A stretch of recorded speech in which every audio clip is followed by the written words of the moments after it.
Ranti usubia ibinya bi. Okay. Na oma beboa me ya chichire ye man Ghana. Nti papa baby o bia mecha na party no so registration me hwe chitaya lawyer Kofi Obiri ebo ade ma the constituency executive committee no led by chairman Michael Edusei and mama Amako Edu. Okay. Support ade ma o said be ya multimedia organization no na ya registration no no na me da lawyer Kofi Obiri ebo because eno na mu bi no mo de nkrata na hihya mo de mu no subi de obekọ no police stations nyina ye bie. Okay. To the extent that sometimes crying omunim nkrofo mutimi to na mon call mu fee the communication said those people are registered because mama paying phone bi won ma sometimes you know them and you know very well say because of if your man who then sure and now be binti no you need to go to them they've been registering everybody but your one was a baby or no man now omode nkrata na hihya omode because obi am opedom ebimba me notice me canon nationwide yeah nationwide as at now the me nya baby but subi na me wo and na subi na me hunu chitaya ye mb e dia ma constituency executive sa omoye side man se bi wo baby a me se nipa ne se na wanwene Ghana for ebi de bi wo baby because achim so aduru ekwo so sa nipa na wanwene Ghana for because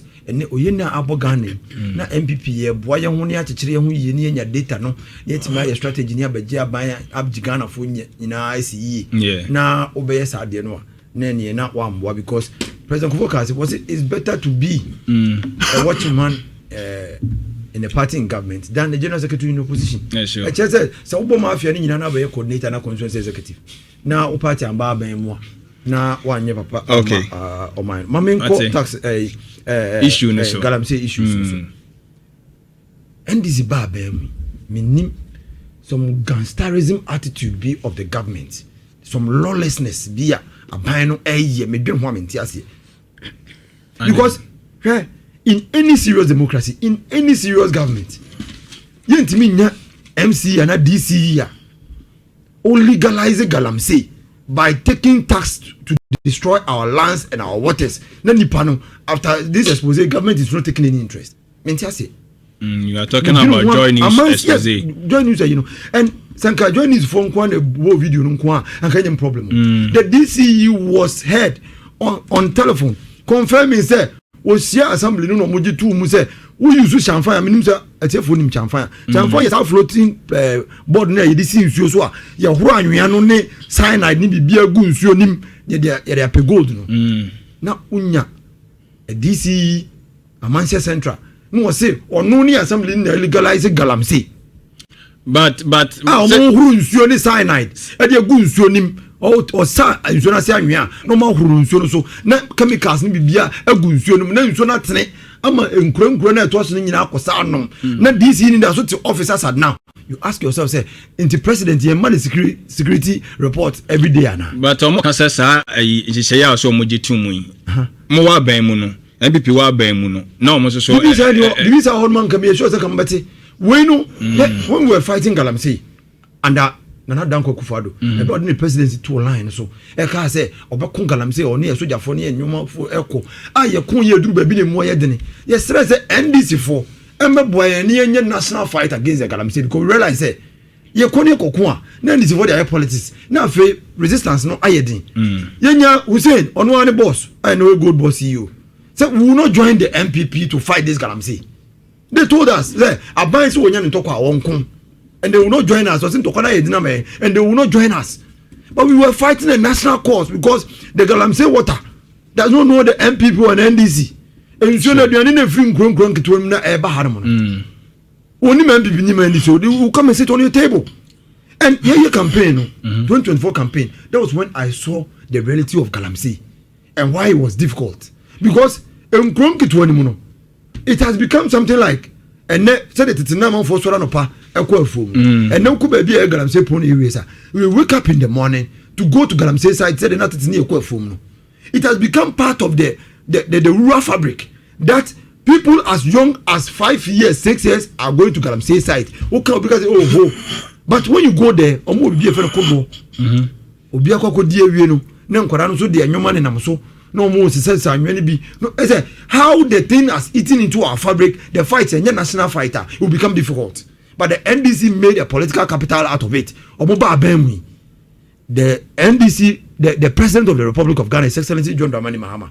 From day one, you have been giving security reports. Even before you came president, we were giving security reports. And so this is chairman for one of the constituencies in. No, saying no. Win. What's it, baby? One of the constituencies, MPP, seats and NDC Naba.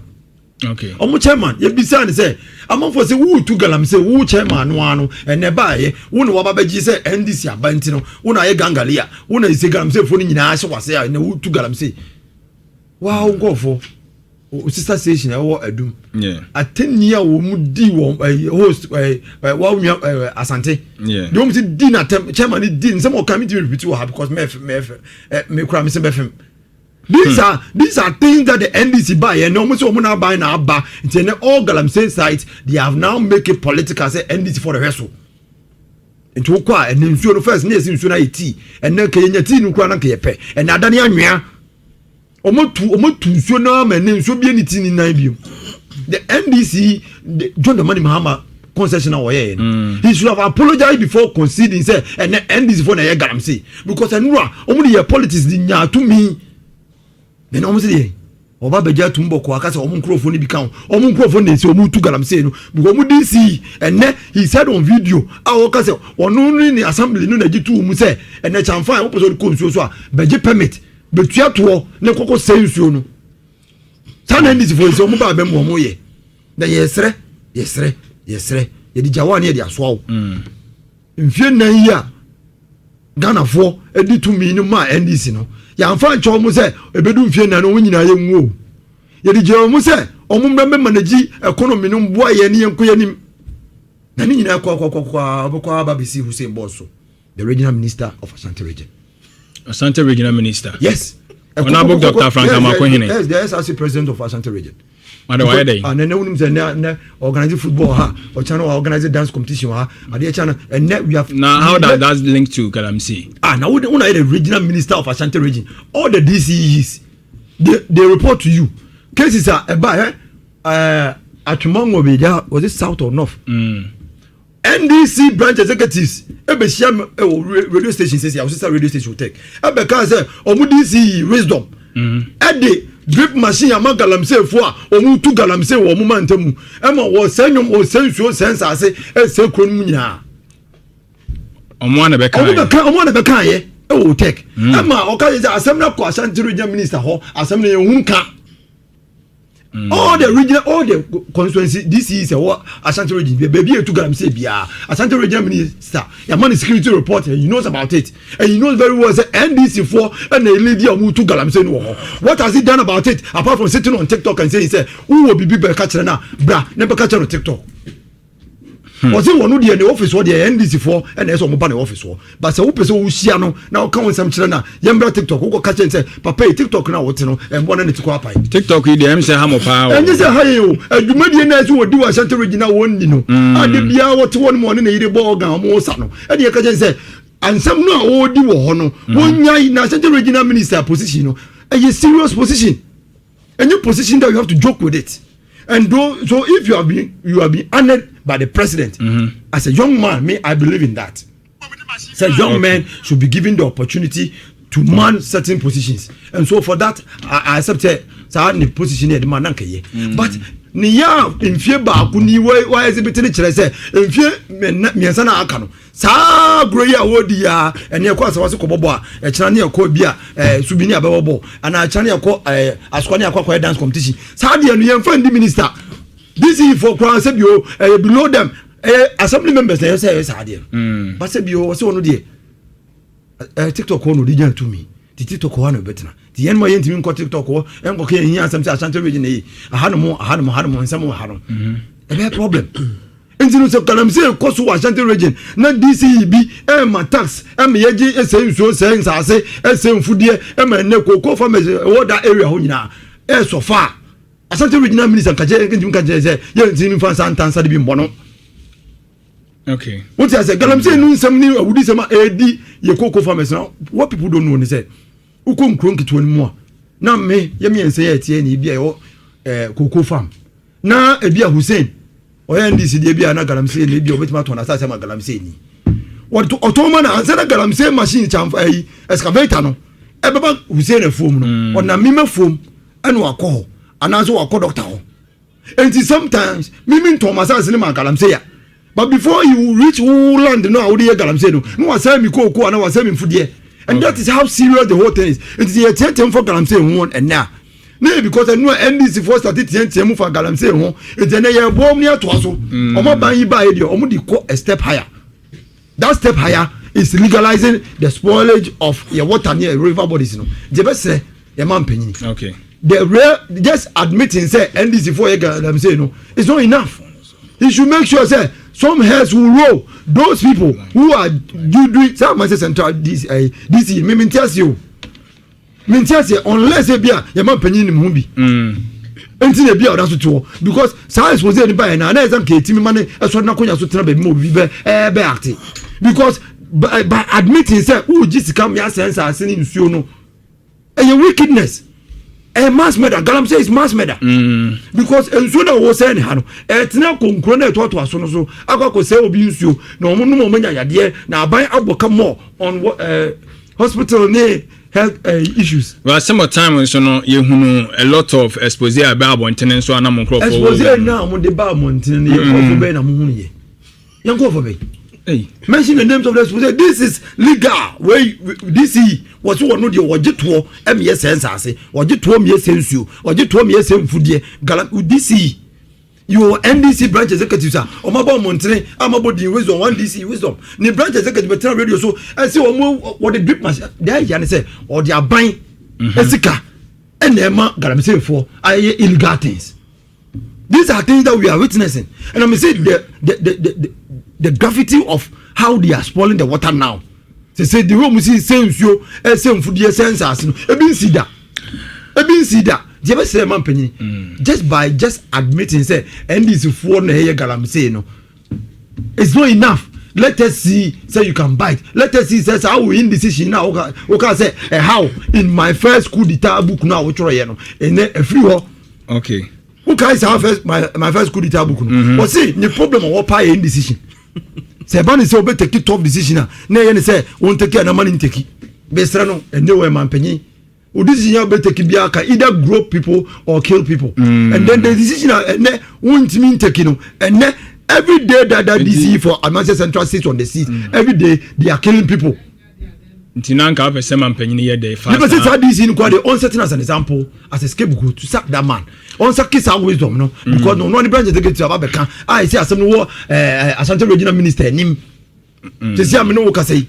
What you say? Enti say NDC abai no na dwen say enne man panyin abeka say I me mintimi kede me ho say mintimi nya me ho akoda say me nim say NDC for na Galamsey ya.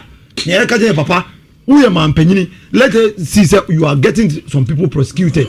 Said the ne monia bria dani danya no the next national chairman for the new patriotic party my man say money ndi chairman no na de bia mudi ngina court so no say Galamsey issue here miss any Galamsey issue is a minor on permit me the reason why is here we gina court who accuse no enti mudi ngina court every day then I say you so okay that also it's accusation papa when your video ni bia mo say yeah me share but say one one bia na no say one one eje to no say yenko say nsuo sense as say fudie on one voice on one admit ya on ba bonti make say nya voice unless we can say man lie detector say dey emre bia man penye bi ka say yen fa lie detector mra what you say one voice and e kan won to the national chairman won to me o my imagine say they will run the man so down. Meanwhile, they don't have a shred of evidence, and they think that they can persecute him for him to go to jail. They are emphatic. But then you dance here and the NDC chairman for NDC for or Moya Galamsey.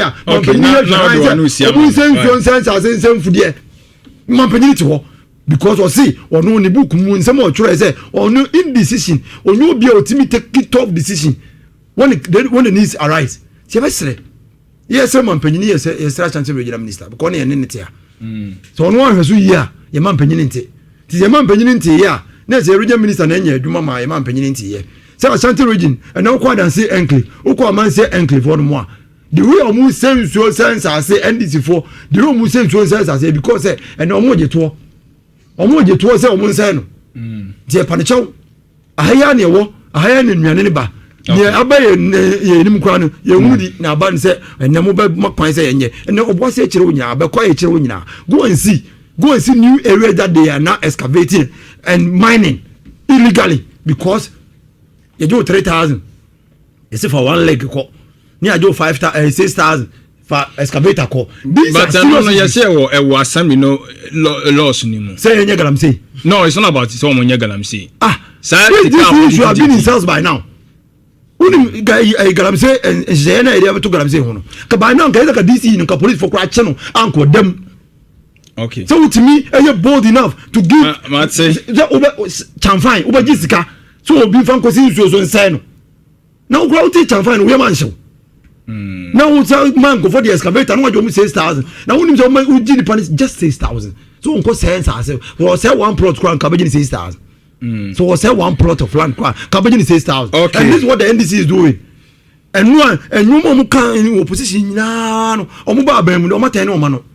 Omo se nyom ne kai enu bi na wo kan about teacher lancession na ene omo number bi no 133 me sure say ye ba be point bi nya opportunity ama one job 3 shifts na eno mo da no mu nyina no to the center enkoko nketenkete na district ahodo omo se mampanyi ba Asante region e di akoko mu di akoko be share nsem minim so hu sa akoko na e bi si na misi omo be video no akoko mu di share mampanyi nsem kwa hu sa akoko ne yare enkoko nketenkete police on be launch wa Asante region ha ebesi in the district be blessed omo san kan bi omo mo san kan bi so NDC branch executive e dey dia mo that is promise made promise delivered because a man penyini John the money Mahama in opposition e ka che branch executive say they should position themselves to receive the goodies of the state say oman enyoma e dey omo nyina NDC for position omo ye branch executives na aban no NDC ba omo be mo omo enu ti ene mi ene he the way say shepe because aban ne ba ye ne ho to no.